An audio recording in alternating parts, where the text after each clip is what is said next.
ഇന്നൽ ഹംദലില്ലാഹ് നഹ്മദുഹു വനസ്തഈനുഹു വനുഅ്മിനു ബിഹി വനതവക്കലു അലൈഹി വനഊദു ബില്ലാഹി മിൻ ശുറൂരി അൻഫുസിനാ വമിൻ സയ്യിആതി അഅ്മാലിനാ മൻ യഹ്ദിഹില്ലാഹു ഫലാ മുദില്ല ലഹു വമൻ യുദ്ലിൽ ഫലാ ഹാദിയ ലഹു വഅശ്ഹദു അൻ ലാ ഇലാഹ ഇല്ലല്ലാഹു വഹ്ദഹു ലാ ശരീക ലഹു വഅശ്ഹദു അന്ന മുഹമ്മദൻ അബ്ദുഹു വറസൂലുഹു അർസലഹു ബിൽ ഹുദാ വദീനിൽ ഹഖ് ലിയുദ്ഹിറഹു അലദ്ദീനി കുല്ലിഹി വലൗ കരിഹൽ മുശ്രികൂൻ.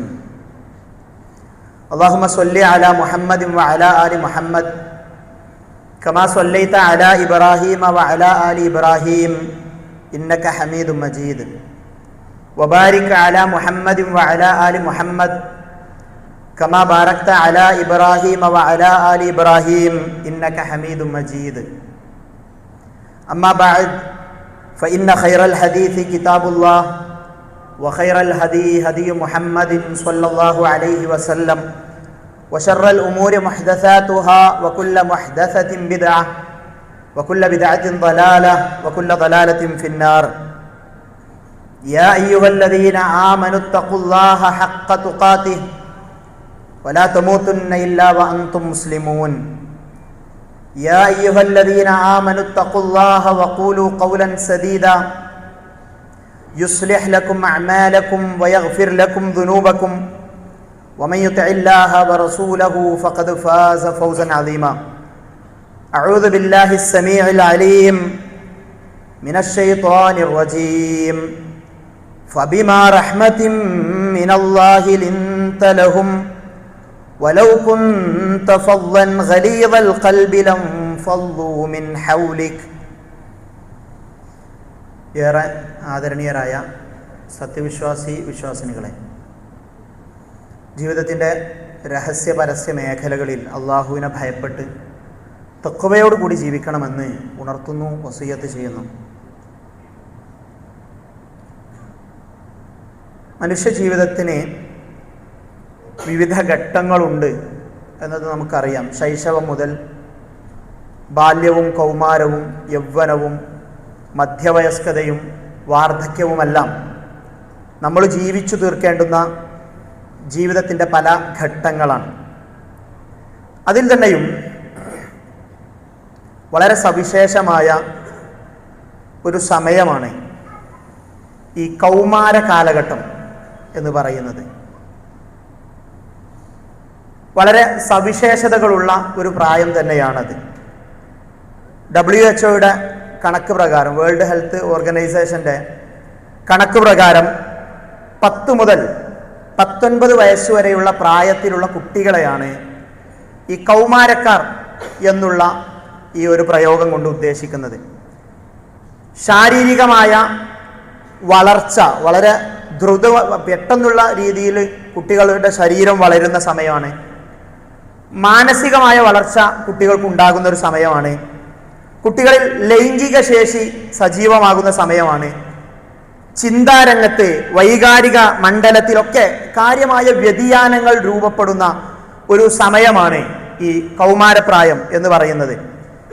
അവരുടെ ശരീരങ്ങളിൽ, ആൺകുട്ടിയായാലും പെൺകുട്ടിയായാലും, അവരുടെ ശരീരത്തിൽ ചില ഹോർമോണുകൾ സജീവമാവുകയും വേഗതയിലുള്ള ശരീര വളർച്ച സംഭവിക്കുകയും അവരുടെ ശബ്ദം ഒരു പരുഷ ശബ്ദത്തിലേക്ക്, ഒരു കുട്ടിയുടെ, ആൺകുട്ടിയുടെ ശബ്ദവും ഒക്കെ മാറി വരുന്ന ഒരു സമയമാണ്. ഈ സമയത്ത് കുട്ടികൾക്ക് പക്വതക്കുറവുണ്ടാവും. അവർ ആ പ്രായത്തിലുള്ള കുട്ടികളുടെ കയ്യിൽ ബൈക്ക് കൊടുത്താൽ അവരത് കൊണ്ട് പോണത് കണ്ടാൽ നമുക്ക് ചിലപ്പോൾ ബേജാറാവും. അതുപോലെ തന്നെ അവരിങ്ങനെ വലുതായി എന്ന് കുട്ടികൾക്ക് തോന്നുന്ന, എന്നാൽ അവർ യഥാർത്ഥത്തിൽ ഒരു വലിയ ഒരാളായി, വ്യക്തിത്വം പൂർണ്ണമായി രൂപപ്പെട്ടിട്ടുള്ള ഒരാളായി മാറാത്ത ഒരു പ്രത്യേകമായ സമയമാണ് ഈ കൗമാരപ്രായം എന്ന് പറയുന്നത്. ഇവിടെ കുട്ടികൾക്ക് ഏറ്റവും പ്രധാനമായുള്ള സംഘർഷത്തിലൊന്ന് പറയുന്നത് ചുറ്റുപാടുകൾ ഏൽപ്പിക്കുന്ന സംഘർഷങ്ങൾ എന്നുള്ളതാണ്. എന്താണ് ചുറ്റുപാട്? ചുറ്റുപാട് നമ്മളാണ്. നമ്മൾ ഏൽപ്പിക്കുന്ന സംഘർഷം. ഈ കുട്ടിക്ക് അവൻ വലുതായി എന്ന് തോന്നുന്ന ഒരു ഞാൻ വലിയൊരാളായി എന്നൊക്കെ തോന്നുന്ന, ഞാനൊരു വ്യക്തിയായി എന്നൊക്കെ കുട്ടിക്ക് സ്വയം തോന്നി തുടങ്ങുന്ന സമയമാണ് ഈ 10 വയസ്സ് മുതലുള്ള സമയം എന്ന് പറയുന്നത്. ഈ സമയത്ത് കുട്ടി എന്തെങ്കിലും വലിയ കാര്യങ്ങൾ ചെയ്യാൻ നോക്കുന്ന സമയത്ത് നമ്മൾ പറയും, ഈ കുട്ടിയല്ലേ, അതൊന്നും ചെയ്യാനായിട്ടില്ലല്ലോ. പിന്നെയോ അവൻ എന്തെങ്കിലും ചെറിയ കാര്യങ്ങൾ ചെയ്യുമ്പോൾ അതിലെന്തെങ്കിലും അബദ്ധങ്ങൾ ഉണ്ടാവുമ്പോൾ നമ്മൾ പറയും ഇത്ര വലുപ്പമായിട്ട് ഇങ്ങനെയാണോ ചെയ്യുന്നത്. കുട്ടിക്കൊരു കൺഫ്യൂഷൻ, ഒരു സംഘർഷം നമ്മൾ ചുറ്റുപാടുകൾ നമ്മളുടെ പെരുമാറ്റത്തിൽ നിന്ന് കുട്ടികൾക്ക് ഈ സമയത്ത് ഉണ്ടാകുന്നുണ്ട്. മദ്യം, മയക്കുമരുന്ന്, സിഗരറ്റ്, ആത്മഹത്യ, അമിതമായ ദേഷ്യം, വിഷാദം, എന്നെ ആരും പരിഗണിക്കുന്നില്ല എന്ന തോന്നൽ, ഒറ്റപ്പെടൽ, എനിക്ക് ആരുമില്ല എന്ന് തോന്നുന്നു, എൻ്റെ ഉപ്പയൊന്നും എന്നോടൊപ്പമല്ല എന്നൊക്കെ കുട്ടിക്ക് തോന്നുന്ന ഒരു സവിശേഷമായ മാനസിക തലമുള്ള സമയം. മുഖക്കുരു, ആ സമയത്ത് കുട്ടികൾക്ക് വലിയ ടെൻഷൻ ഉണ്ടാക്കുന്ന ഒന്നാണ്. പഠന വൈകല്യം, നല്ല പഠിക്കുന്ന കുട്ടികൾ പഠന വൈകല്യത്തിലേക്കൊക്കെ വഴുതി വീഴാൻ കാരണമാകുന്ന ഒരു സമയമാണ്. കുടുംബ പ്രശ്നങ്ങൾ അവർക്ക് വല്ലാതെ ബാധിക്കുന്ന ഒരു സമയമാണ്. പ്രണയ നൈരാശ്യം, ഈ ലൈംഗികത സജീവമാകുന്നത് കൊണ്ട് തന്നെ പ്രണയത്തിൻ്റെയൊക്കെ വഴിയിലേക്ക് കുട്ടികൾ വഴുതി വീഴാൻ സാധ്യതയുള്ള ഒരു സമയമാണിത്. നമ്മൾ വളരെ ഗൗരവത്തിൽ മനസ്സിലാക്കേണ്ടുന്ന ഒരു കാലഘട്ടമാണ്. അവധിക്കാലത്താണ് നമ്മൾ ഉള്ളത്. കുട്ടികൾക്കൊന്നും കാര്യമായിട്ട് പഠനപരമായോ മറ്റൊന്നും ഉള്ള കാര്യങ്ങളൊന്നും ഇല്ലാത്ത, അവരുടെ വളരെ ആഘോഷപരമായി അവർ മുന്നോട്ട് പോകുന്ന ഒരു സമയമാണിത്. നമ്മൾ ഈയിടെ ഒരു 1-2 മാസത്തിനുള്ളിൽ കേട്ട നമ്മെ അമ്പരിപ്പിക്കുന്ന ഒരുപാട് വാർത്തകൾ ഉണ്ടായിരുന്നു. അധ്യാപകന് നേരെ വിരൽ ചൂണ്ടിക്കൊണ്ട് ഞാൻ പണി തരും എന്ന് അധ്യാപകന് നേരെ പ്രതിഷേധത്തോടുകൂടി എന്തൊക്കെയോ സങ്കടങ്ങൾ ഉള്ളിൽ വെച്ചുകൊണ്ട് കയർക്കുന്ന ഒരു കുട്ടിയെ ഒരു വീഡിയോ രൂപത്തിൽ സോഷ്യൽ മീഡിയ നമുക്ക് കാണിച്ചു തന്നിരുന്നു. ഉമ്മയെ കൊന്ന മകൻ, ലഹരി ഉപയോഗം കൊണ്ടുണ്ടാകുന്ന ഈ പ്രായത്തിലുണ്ടാകുന്ന ഭീകരമായ, നമ്മെ അസ്വസ്ഥപ്പെടുത്തുന്ന, ഒരു വേള കൗമാരക്കാരായ നമ്മളുടെ മക്കളുടെ കാര്യത്തിൽ ഉപ്പക്കും ഉമ്മക്കുമൊക്കെ വല്ലാത്ത ആശങ്കകൾ ഉണ്ടാകുന്ന ഒരു സമയത്തുകൂടെയാണ് നമ്മൾ കടന്നു പോകുന്നത് എന്നത് ഒരു യാഥാർത്ഥ്യമാണ്. ഇവിടെ ലഹരിക്കെതിരെ എക്സൈസ് വകുപ്പ് സജീവമായിട്ട് ഇറങ്ങിയിട്ടുണ്ട്. ഗവൺമെന്റ് മിഷനറി സജീവമായി പ്രവർത്തിക്കുന്നുണ്ട്. ക്ലബ്ബുകൾ അവരുടെ ദൗത്യങ്ങൾ നിർവഹിക്കുന്നുണ്ട്. എല്ലാ രീതിയിലുമുള്ള ഇടപെടലുകൾ ലഹരിക്കും ഈ കൗമാരക്കാരുടെ ഇടയിലുണ്ടാകുന്ന ഇങ്ങനെയുള്ള പ്രശ്നങ്ങളിലൊക്കെ നമ്മൾ ജാഗ്രത കാണിക്കുന്നുണ്ട്. പക്ഷെ അതിൻ്റെ എല്ലാം അപ്പുറത്ത് ഉള്ള ചില മതപരമായ ഗൗരവമായ വിഷയങ്ങളിലേക്ക് ശ്രദ്ധ കൊണ്ടുവരുവാനാണ് ഞാൻ ഉദ്ദേശിക്കുന്നത്. എങ്ങനെ ഇടപെടണം? ഇതുവരെ പറഞ്ഞ കാര്യങ്ങളൊക്കെ സയൻസാണ്, അതുപോലെ തന്നെ അവരുടെ മനഃശാസ്ത്രപരമായ കാര്യമാണ്, ബയോളജിക്കലായിട്ടുള്ള മാറ്റങ്ങളെ കുറിച്ചാണ് നമ്മൾ പറഞ്ഞത്. എന്നാൽ ഇതിൻ്റെയൊക്കെ അപ്പുറത്ത് നമ്മൾ എങ്ങനെയാണ് ഈ കൗമാരത്തോട് ഇടപെടേണ്ടത് എന്നതിനെപ്പറ്റി നമ്മൾ ഗൗരവത്തിൽ ആലോചിക്കേണ്ടതുണ്ട്. പ്രത്യേകിച്ചും മുതിർന്ന തലമുറ, അനുഭവ പാഠങ്ങൾ ഏറെയുള്ള, റെസ്പെക്ട് ചെയ്യപ്പെടാൻ ഏത് രീതിയിലും അതിന് അവകാശമുള്ള മുതിർന്ന തലമുറ, ആ മുതിർന്ന തലമുറയും ഈ ചെറിയ ഇളം തലമുറയും തമ്മിലുള്ള അകലം, ആ സംഭവിച്ചുകൊണ്ടിരിക്കുന്ന അകലം, അത് വലിയൊരു പ്രശ്നമാണ്. നമ്മൾ ഈ ലഹരിയും മറ്റുമൊക്കെ നേരിടുന്നു എന്ന് പറയുമ്പോൾ ഈ ഒരു വിഷയം നമ്മൾ ശ്രദ്ധിക്കാതിരിക്കുക എന്നത് അപകടമാണ്. നമ്മൾ ഈ ഇങ്ങനെ നടക്കുന്ന കൗമാരക്കാരായ കുട്ടികളെ, അവർ കുറച്ചൊക്കെ പ്രശ്നങ്ങൾ ഉണ്ടാക്കുന്ന കുട്ടികളെ നമ്മൾ ഒറ്റ പേരിട്ട് അരികവൽക്കരിക്കും. അത് തലതെറിച്ച കൗമാരമെന്ന്. ആ കുട്ടികൾ നമുക്കൊരു പേരിട്ടു, നമുക്കവരൊരു പേരിട്ടു, അത് തന്ത വൈബ് എന്ന രീതിയിൽ 2 തലമുറകൾ തമ്മിൽ അകന്നു മാറി നിൽക്കുന്ന ഒരു അവസ്ഥ രൂപപ്പെട്ടുകൊണ്ടിരിക്കുന്ന, സത്യസന്ധമായിട്ടും രൂപപ്പെട്ടുകൊണ്ടിരിക്കുന്ന ഒരു സമയം. എന്താണ് ഇസ്ലാം ഈ വിഷയത്തിൽ പറയുന്ന നിലപാട്? റസൂൽ സല്ലല്ലാഹു അലൈഹി വസല്ലമ ഈ 2 പ്രയോഗങ്ങളെയും വളരെ മനോഹരമായിട്ട് അതിന്റെ അബദ്ധം നമുക്ക് കാണിച്ചു തന്നു. മല്ലം യർഹം സഗീറന വയഅരിഫ് ഹഖ്ക കബീരിന ഫലൈസ മിന്ന. നമ്മളിലെ ഇളം തലമുറയോട്, അവരോട് കാരുണ്യം കാണിക്കാത്തവർ, അതുപോലെ തന്നെ മുതിർന്നവരായ ആളുകളോടുള്ള ഉത്തരവാദിത്തങ്ങൾ മനസ്സിലാക്കാത്തവർ, ഫലൈസ മിന്ന, അവർ 2 നമ്മളിൽപ്പെട്ടവരല്ല. മുതിർന്ന തലമുറക്ക് നൽകേണ്ടുന്ന റെസ്പെക്റ്റും ആദരവും കൊടുക്കാതിരിക്കുന്ന ചെറുപ്പക്കാർ, റസൂൽ സല്ലല്ലാഹു അലൈഹി വസല്ലമ പറയാണ്, അത് നമ്മിൽപ്പെട്ടവരുടെ രീതിയല്ല. അതുപോലെ തന്നെ ഈ വ്യക്തിത്വം രൂപപ്പെട്ടിട്ടില്ലാത്ത, അനുഭവ പാഠങ്ങൾ നമ്മോളമില്ലാത്ത ഈ കുട്ടികളോട് കാരുണ്യത്തിന്റെ നിലപാടുകൾ സ്വീകരിക്കാത്തവർ ഫലൈസ മിന്ന എന്ന് റസൂൽ സല്ലല്ലാഹു അലൈഹി വസല്ലമ പറയുമ്പോൾ നമുക്കുള്ള വലിയ ഉത്തരവാദിത്തങ്ങൾ തന്നെയാണ് റസൂൽ സല്ലല്ലാഹു അലൈഹി വസല്ലമ ആ ഒരൊറ്റ ഹദീസിലൂടെ നമുക്ക് മുന്നിൽ വരച്ചിടുന്നത്. അനസ് ഇബ്നു മാലിക് റളിയല്ലാഹു അൻഹു, ഖാദിമുർ റസൂൽ എന്നറിയപ്പെട്ട അനസ് ഇബ്നു മാലിക് റളിയല്ലാഹു അൻഹു, അദ്ദേഹം വലുതായതിനു ശേഷം കൗമാരക്കാരനായിരുന്ന, കുമാരനായിരുന്ന അനസ് ഇബ്നു മാലിക് റളിയല്ലാഹു അൻഹുവിനോട് റസൂൽ സല്ലല്ലാഹു അലൈഹി വസല്ലമ ഇടപെട്ട രീതിയെപ്പറ്റി പിന്നീട് അദ്ദേഹം വലുതായതിനു ശേഷം ഓർത്തെടുക്കുന്നത് ഹദീസുകൾ നമുക്ക് കാണാൻ കഴിയും. അദ്ദേഹം അത് പറഞ്ഞു തുടങ്ങുമ്പോൾ പറയുന്നത്, റസൂലിന്റെ സ്വഭാവം പട്ടുപോലെ മൃദുലമായിരുന്നു. ഞാൻ ഒരുപാട് മനുഷ്യരെ കണ്ടിട്ടുണ്ട്, എൻ്റെ ജീവിതത്തിനിടയിൽ ഞാൻ ഒരുപാട് വ്യക്തികളെ കണ്ടിട്ടുണ്ട്. പക്ഷെ റസൂലിനോളം ഉന്നതമായ സ്വഭാവത്തിന്റെ വ്യക്തിത്വത്തിന്റെ ഉടമയെ ഞാൻ എൻ്റെ ജീവിതത്തിൽ കണ്ടിട്ടില്ല എന്ന് അനസ് ബിൻ മാലിക് റളിയല്ലാഹു അൻഹു പറയുമ്പോൾ അദ്ദേഹം ഒരു സംഭവം പറയുന്നുണ്ട്. ഞാൻ ചെറുതായിരുന്ന സമയത്ത്, ഞാൻ കൗമാരക്കാരനായിരുന്ന സമയത്ത് റസൂൽ സല്ലല്ലാഹു അലൈഹി വസല്ലമയുടെ വീട്ടിൽ ഞാൻ അദ്ദേഹത്തിന്റെ സേവകനായിട്ട് പ്രവർത്തിക്കുന്ന സമയത്ത് ഒരു ദിവസം റസൂൽ സല്ലല്ലാഹു അലൈഹി വസല്ലമ എന്നോടൊരു കാര്യം കൽപ്പിച്ചു, ഒരു ഗൗരവപ്പെട്ട കാര്യം എന്നോട് പറഞ്ഞു. ഞാൻ അപ്പോൾ അതിന് മറുപടി അറിഞ്ഞത് എനിക്ക് പറ്റൂലെന്ന്. അദ്ദേഹം പറയണം, റസൂലാണ് എന്നോട് കൽപ്പിക്കുന്നത് എന്ന് എനിക്കറിയാം, പക്ഷെ ഞാൻ കൊടുത്ത മറുപടി പറ്റൂലെന്ന്. ഈ തണ്ട് കാണിക്കും ഈ കുട്ടികൾ, നമ്മളതിന് തണ്ട് എന്നൊക്കെ പറയും. കുട്ടികൾ ചിലപ്പോൾ ഒരു കാര്യം പറയുമ്പോൾ അതിനോട് ആദ്യം സാധിക്കൂല എന്നുള്ള രീതിയിലൊക്കെ പ്രതികരിക്കും. അതൊക്കെ ഈ പ്രായത്തിൻ്റെതായ ചില സവിശേഷതകളാണ്. പക്ഷെ അദ്ദേഹം പറയാണ്, ഞാൻ റസൂൽ സല്ലല്ലാഹു അലൈഹി വസല്ലമ പറഞ്ഞത് കാര്യത്തിന് വേണ്ടി ഇറങ്ങി പുറപ്പെട്ടു. വഴിയിലെത്തിയപ്പോൾ കുട്ടികൾ കളിച്ചുകൊണ്ടിരിക്കുന്നത് ഞാൻ കണ്ടു.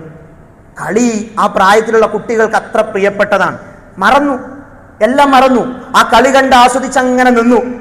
നമ്മളാകുന്ന ഉപ്പ കൗമാരക്കാരനായ നമ്മളുടെ മകനെ ഒരു ഉത്തരവാദിത്വം പറഞ്ഞയച്ചു. വഴിയിൽ കളിച്ചു നിന്നു. വളരെ ഗൗരവപ്പെട്ട വിഷയമാണ്. കുട്ടി എത്തുന്നില്ല. നമ്മൾ ആദ്യം എങ്ങനെയാണ് ആ കുട്ടിയുടെ അടുക്കലേക്ക് ഒരു വടി കിട്ടുമോ എന്ന് നമ്മൾ ആദ്യം നോക്കും. നമ്മൾ ആ കുട്ടി നമ്മളുടെ മുഖത്തേക്ക് നോക്കുമ്പോൾ തന്നെ പേടിക്കും. റസൂൽ സല്ലല്ലാഹു അലൈഹി വസല്ലമയുടെ ജീവിതം നമുക്ക് പറഞ്ഞു തരുന്നു. റസൂൽ സല്ലല്ലാഹു അലൈഹി വസല്ലമ അനസ് ബിൻ മാലിക് റളിയല്ലാഹു അൻഹുവിന്റെ പിന്നിലൂടെ പോയി. എന്നിട്ട് അദ്ദേഹത്തിന്റെ തോളിൽ ഇങ്ങനെ കൈവച്ചു. അപ്പൊ ഇങ്ങനെ തിരിഞ്ഞു നോക്കി അനസ് ബിൻ മാലിക് റളിയല്ലാഹു അൻഹു. അപ്പൊ റസൂൽ സല്ലല്ലാഹു അലൈഹി വസല്ലമ ചിരിച്ചു. ഗൗരവപ്പെട്ട വിഷയത്തിന് പറഞ്ഞയച്ച കുട്ടി കളിച്ചുകൊണ്ടിരിക്കുന്നിടത്ത് അന്വേഷിച്ചെത്തി കുട്ടിയുടെ ചുമലിൽ കൈവച്ച് കുട്ടി തിരിഞ്ഞു നോക്കിയപ്പോ ചിരിച്ചുകൊണ്ട് റസൂൽ സല്ലല്ലാഹു അലൈഹി വസല്ലം വിളിച്ച പേര് യാ ഉനൈസ് എന്നാണ്. ഉനൈസ്, അനസ് എന്നാണ് നമ്മൾ പേര് പറഞ്ഞത്. പക്ഷെ റസൂൽ സല്ലല്ലാഹു അലൈഹി വസല്ലം വിളിച്ചത് ഉനൈസ് എന്നാണ്.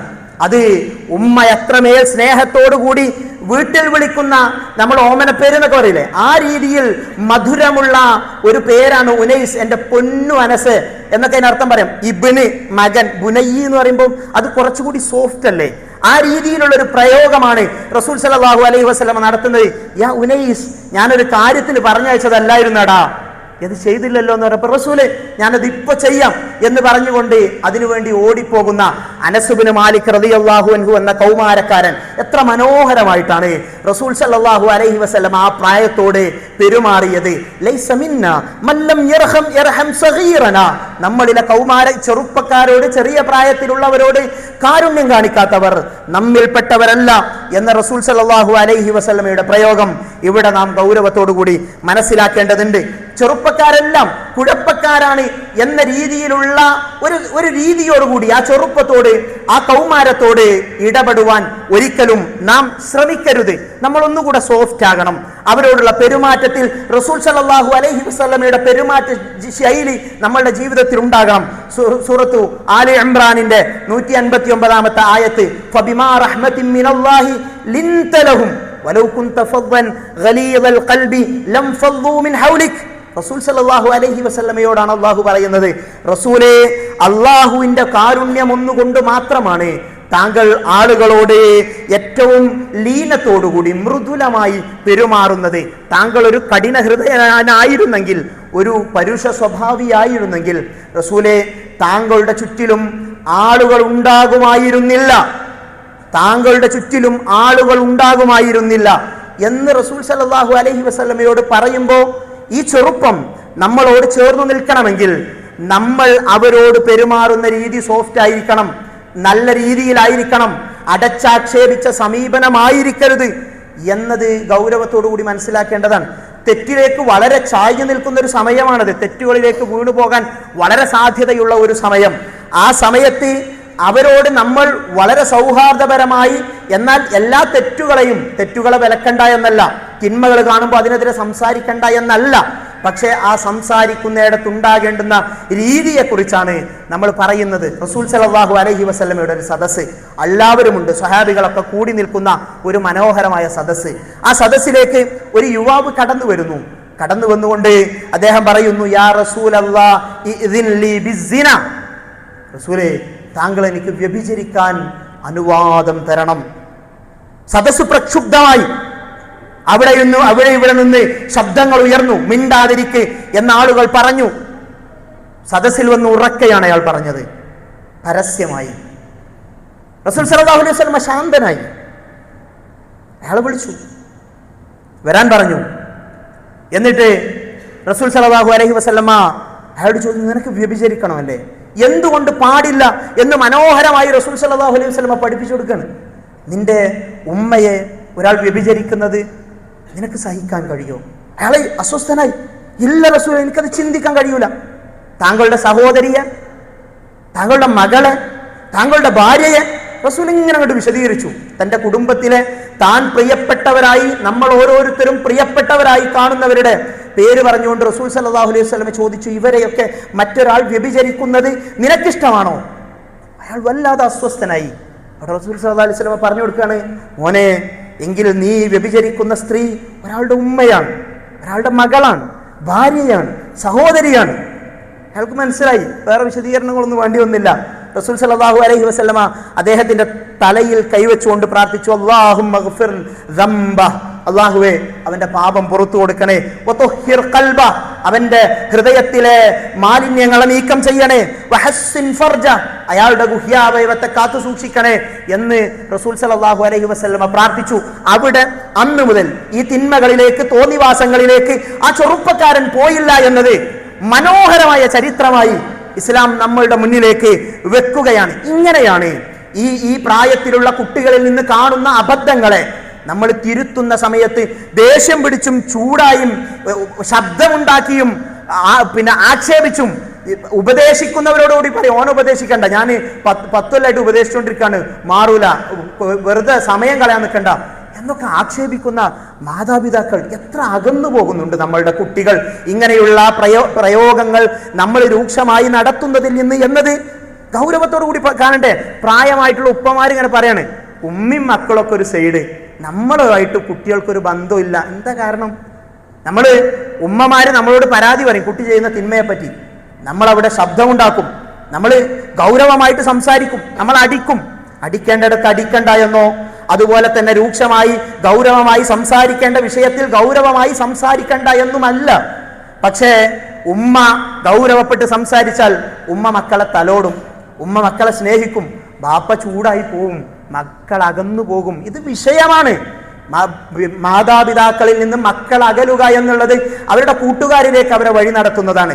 അവരുടെ കൂട്ടുകാർ അവരുടെ പ്രായക്കാരാണ്, ആ കൗമാരക്കാർ തന്നെയാണ്. ആ കൂട്ടം ചിലപ്പോൾ തിന്മയുടെ വഴിയിലേക്ക് പോകാൻ നമ്മളുടെ വീടിനുള്ളിലെ ഇങ്ങനെയുള്ള കാര്യങ്ങൾ കാരണമായേക്കാം.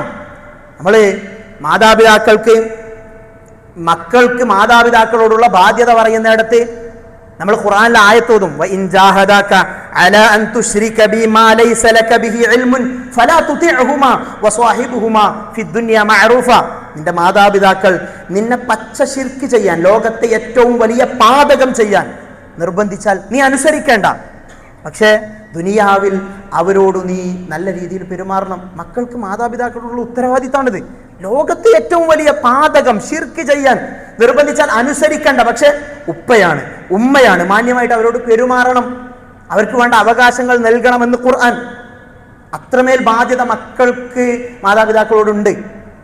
അത് നമ്മളും കുറച്ച് നമ്മൾ അങ്ങോട്ട് പരിഗണിക്കണ്ടേ. കുട്ടികളിൽ നിന്ന് ഉണ്ടാകുന്ന ചെറിയ തെറ്റുകൾക്ക് പോലും നമ്മൾ അടച്ചാക്ഷേപിച്ചുകൊണ്ടുള്ള ഒരു സമീപനം സ്വീകരിക്കുന്നത് അബദ്ധമായേക്കും എന്നത് തന്നെയാണ് മനസ്സിലാക്കേണ്ടത്. അതുപോലെ തന്നെ ഈ ഒരു പ്രായത്തെ ഞാൻ പറഞ്ഞല്ലോ, വലുതായി എന്ന് അവരുടെ മനസ്സിൽ തോന്നുന്ന, എന്നാൽ വ്യക്തിത്വം രൂപപ്പെട്ടിട്ടില്ലാത്ത, അബദ്ധങ്ങളുള്ള, എടുത്തുചാട്ടങ്ങളുള്ള, ഒരുപാട് പ്രശ്നങ്ങളുള്ള ഒരു സമയം. പക്ഷെ അവരുടെ മനസ്സിൽ അവരൊരു വ്യക്തിയായി എന്നവർക്ക് തോന്നുകയാണ്. അപ്പൊ ആ രീതിയിലാണ് ആ പ്രായത്തിലുള്ള കുട്ടികളോട് ഇടപഴകേണ്ടത്. അല്ലാതെ നമ്മൾ ചെറിയ മക്കളോട് മദ്രസക്കും സ്കൂൾക്കൊക്കെ പോകുമ്പം പിന്നെ റോഡിന് ശരിക്ക് കൃത്യമായി ശ്രദ്ധിച്ച്, വാഹനമൊക്കെ ശ്രദ്ധിച്ച് പോവണേ എന്നൊക്കെ കുട്ടികളോട് പറയുമ്പോൾ കുട്ടികൾ ശരിക്ക് തലാട്ടും. പക്ഷേ ഈ കൗമാരക്കാരായ കുട്ടികളോട് ഈ രീതിയിൽ നമ്മൾ പെരുമാറിയാൽ എന്താ എൻ്റെ ഉപ്പ, എൻ്റെ ഉമ്മ എന്നോട് ഇങ്ങനെ സംസാരിക്കുന്നത് എന്ന് അവർക്ക് തോന്നും. അവരോട് പെരുമാറേണ്ട രീതി അല്ല അത്. റസൂൽ സല്ലല്ലാഹു അലൈഹി വസല്ലമ ഈ പ്രായത്തിലുള്ള ആളുകളെ പരിഗണിച്ചത് അത്ഭുതകരമായ റസൂൽ സല്ലല്ലാഹു അലൈഹി വസല്ലമയുടെ രീതി നമുക്ക് കാണാൻ കഴിയും. റസൂൽ സല്ലല്ലാഹു അലൈഹി വസല്ലമയുടെ സദസ്സ്, ഒരു പാത്രത്തിൽ ഒരല്പം എന്തോ വെള്ളം, കുടിക്കാൻ കഴിയുന്ന ഒരു വെള്ളം കൊണ്ടുവരപ്പെട്ടു. റസൂലിന്റെ സദസ്സിലേക്ക് എന്തെങ്കിലും ഒന്ന് വന്നാൽ അത് ആദ്യം റസൂൽ കുടിക്കും, എന്നിട്ട് വലതുവശം മുന്തിക്കണം എന്നാണല്ലോ, വലതുഭാഗത്തുള്ള ആളുകൾക്ക് കൊടുക്കും, ശേഷം ഇടതുഭാഗത്തേക്ക് കൈമാറും. ഇതാണ് റസൂൽ സല്ലല്ലാഹു അലൈഹി വസല്ലമയുടെ രീതി. അന്ന് ആ വെള്ളം കൊണ്ടുവരപ്പെട്ട സമയത്ത് റസൂൽ സല്ലല്ലാഹു അലൈഹി വസല്ലമയുടെ വലതുഭാഗത്തുണ്ടായിരുന്നത് ഒരു ചെറിയ പ്രായത്തിലുള്ള ഒരാളാണ്. ഈ ഇടതുഭാഗത്തുണ്ടായിരുന്നത് സ്വഹാബിമാരിലെ തന്നെ മശായിഖുമാരാണ്. റസൂൽ സല്ലല്ലാഹു അലൈഹി വസല്ലമ കുടിച്ചു. എന്നിട്ട് ആ കുട്ടിയോട് ചോദിച്ചു, മോനെ ഇത് ഇവർക്ക് കൊടുക്കുവാൻ നീ എനിക്ക് അനുവാദം തരുമോ? ഇവരല്ലേ മുതിർന്ന പ്രായത്തിലുള്ള ആളുകളല്ലേ, റസൂലിന് ചോദിക്കാതിരിക്കാം, റസൂലിന് അവന്റെ അഭിപ്രായം തേടാതിരിക്കാം, നേരെ ഇവർക്ക് കൊടുക്കാം. പക്ഷെ അല്ല, ചെയ്തില്ല. റസൂൽ ആ കുട്ടിയോട് ചോദിച്ചു. ആ കുട്ടി പറഞ്ഞു പറ്റൂല. അത് ആ കുട്ടി തണ്ട് കാണിച്ചതല്ല, മറിച്ച് റസൂൽ സല്ലല്ലാഹു അലൈഹി വസല്ലമ കുടിച്ചതിന്റെ ബറക്കത്ത് എനിക്ക് ആദ്യം കിട്ടണമെന്ന് ആ കുട്ടി ആഗ്രഹിച്ചു. എന്നിട്ട് പറഞ്ഞു, എന്റെ അവകാശം ഞാൻ ആർക്കും കൊടുക്കാൻ തയ്യാറല്ല റസൂലേ. റസൂൽ സല്ലല്ലാഹു അലൈഹി വസല്ലമ ആ ചെറിയ കുട്ടിക്ക്, ആ ചെറുപ്പക്കാരന് ആ വെള്ളത്തിന്റെ പാത്രം കൈമാറി എന്നത് റസൂൽ സല്ലല്ലാഹു അലൈഹി വസല്ലമയുടെ ജീവിതത്തിൽ നിന്നുള്ള മനോഹരമായ ചരിത്രമാണ്. അതുകൊണ്ട് തന്നെ ഈ പ്രായത്തെ നമ്മൾ പരിഗണിക്കുക, അവരെ വ്യക്തിയായിട്ട് കാണാം. കുടുംബങ്ങളിൽ അവരോട് അഭിപ്രായങ്ങൾ തേടുക. ചിലപ്പം വിഡ്ഢിത്തമായിരിക്കും അവന്റെ അഭിപ്രായം, അത് സ്വീകരിക്കണ്ട, എങ്കിലും അവന്റെ അഭിപ്രായത്തെ നമ്മൾ മാനിക്കുക. എന്നാൽ ചിലപ്പോൾ നമ്മളെക്കാൾ നല്ല അഭിപ്രായം അവന് പറയാനുണ്ടാകും, അത് നമ്മൾ സ്വീകരിക്കുക. ഈ രീതിയിലുള്ള ഒരു നിലപാട് ഇവരുമായുള്ള പെരുമാറ്റത്തിൽ എല്ലാ നിലക്കും നമ്മളുടെ ഭാഗത്ത് നിന്ന് ഉണ്ടാകേണ്ടതുണ്ട്.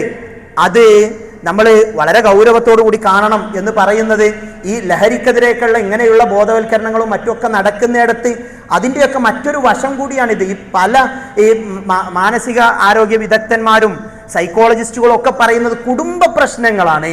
കുടുംബങ്ങളിൽ ഉണ്ടാകുന്ന മാതാപിതാക്കളും മക്കളും തമ്മിലുള്ള ഇങ്ങനെയുള്ള ഈ സ്വരച്ചേർച്ചകളില്ലായ്മകളാണ് ഒരുപാട് പ്രശ്നങ്ങൾക്ക് കാരണമാകുന്നത് എന്ന് നമ്മളോട് ഇങ്ങനെയുള്ള ആളുകളൊക്കെ പറയുമ്പോൾ ഇതിലെ ഇസ്ലാമികമായ വശം തേടുകയും അത് നമ്മളുടെ പെരുമാറ്റത്തിലൊക്കെ വരുത്തേണ്ട മാറ്റങ്ങൾ നമ്മൾ ഗൗരവത്തിൽ ഉൾക്കൊള്ളുകയും ചെയ്യേണ്ടതുണ്ട്. നമ്മൾ ഒരു നിഖാബിട്ട ഉമ്മ വന്നുകൊണ്ട് പറയാണ്, എൻ്റെ വീട്ടിലേക്ക് എൻ്റെ മകൻ വരുന്ന സമയത്ത് അവൻ എന്നെ ഉമ്മയായിട്ടല്ല കാണുന്നത്, ഒരു പെണ്ണായിട്ടാണ് കാണുന്നത് എന്ന് ഉമ്മമാർ പറയുന്ന രീതിയിലുള്ള, അതല്ലെങ്കിൽ മാതാപിതാക്കൾക്ക് ഭയപ്പാടുണ്ടാക്കുന്ന രീതിയിൽ ഈ ലഹരി ഉപയോഗം സജീവമായി നിൽക്കുമ്പോൾ അതിൻ്റെ ഒരു പ്രശ്നം എന്ന് പറയുന്നത്, ലഹരി ആളുകൾ ഉപയോഗിച്ചു കഴിഞ്ഞാൽ അത് നിശ്ചലമാക്കുന്നത് തലച്ചോറിൻ്റെ മുൻഭാഗത്തെയാണ്, ഫ്രണ്ടൽ കോർട്ടക്സ് എന്ന് പറഞ്ഞ ഭാഗത്തെ. അത് നിശ്ചലമായാൽ പിന്നെ ഉമ്മയാരാണ്, പെങ്ങളാരാണ്, ഭാര്യ ആരാണ്, മകൾ ആരാണെന്നൊന്നും തിരിച്ചറിയാൻ കഴിയാത്തൊരവസ്ഥയുണ്ടാകും.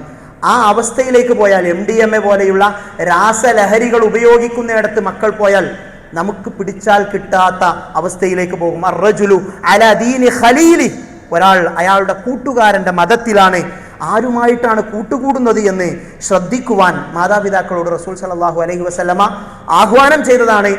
അതിനൊക്കെ പരിഹാരമാകേണ്ടത് നമ്മളുടെ കുടുംബങ്ങളിൽ, നമ്മളുടെ വീടുകളിൽ നമ്മളുടെ മക്കൾ സുരക്ഷിതരായിരിക്കണം, മാനസിക സംഘർഷങ്ങളില്ലാത്ത അവസ്ഥ സംജാതമാകണം. അതിന് റസൂൽ സല്ലല്ലാഹു അലൈഹി വസല്ലമയുടെ മാതൃക നമ്മൾ സ്വീകരിക്കണം. അള്ളാഹു അനുഗ്രഹിക്കുമാറാകട്ടെ.